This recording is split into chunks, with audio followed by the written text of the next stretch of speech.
வணக்கம் Tamil Nadu. Hi everybody with voter ID. ஒரு நடிகனாகவோ அரசியல் கட்சி தலைவனாகவோ இல்லாமல் தமிழ்நாட்டில் வாழ்கிற, தமிழில் சிந்திக்கிற ஒருத்தனா உங்களோட பேசுறேன். என்னை பொறுத்தவரையில் இந்த தேர்தல் தெற்குக்கும் வடக்குக்கும் ஆனது. முன்னோக்கி போகணுமா அல்லது பின்னோக்கி போகணுமாங்கிறத தீர்மானிக்கும் தேர்தல் இது.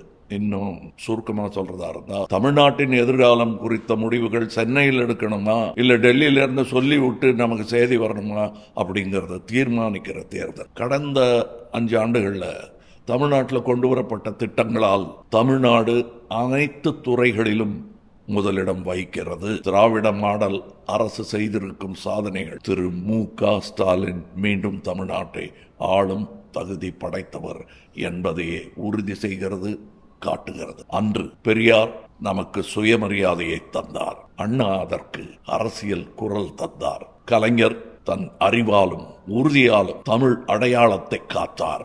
ஸ்டாலின் இன்று கூட்டாட்சி தத்துவத்தின் காவல் வீரராக திகழ்கிறார். வெவ்வேறு தலைவர்கள், வெவ்வேறு காலகட்டங்கள், ஆனால் முழக்கம் ஒன்றுதான். அது தமிழும் தமிழ்நாடும் ஒருபோதும் தலைவணங்காது. அந்த கனல் இருக்கும் வரை தமிழ்நாட்டை எவராலும், ஒருமையிலும் சொல்லலாம், எவனாலும் வீழ்த்த முடியாது. தற்போதிருக்கும் நலத்திட்டங்கள் தொடர வேண்டும். உலக நாடுகளுக்கு இணையாக தமிழ்நாடு உயர வேண்டும். அதற்கு உதயசூரியன் சின்னத்தில் வாக்களித்து பெருவாரியான வாக்குகள் வித்தியாசத்தில் வெற்றி பெறச் செய்ய வேண்டும். அதை நீங்களும் செய்வீர்கள் என்று நான் நம்புகிறேன். ஏதோ ஒரு ஹையில் உணர்ச்சி வசப்பட்டு யோசிக்காமல் வாக்களிச்சிட்டிங்கன்னா, இது ரெடிமேட் சட்டை இல்லை. பிடிக்கலைன்னா உடனே எக்ஸ்சேஞ்ச் பண்ணிக்கிறதுக்கு. யாரால் நம்மை பாதுகாக்க முடியும்?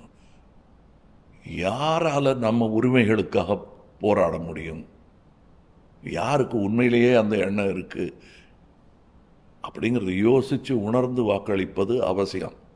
திமுகவில் தான் அது சாத்தியமா என்று கேட்டால் வரலாறு ஆம் என்றே பதில் சொல்லும். நினைவிருக்கட்டும், தேர்தல் நாள் ஏப்ரல் 23.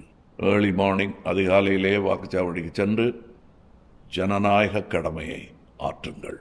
தமிழே எழுவாய், தமிழே வெல்வாய். One more time.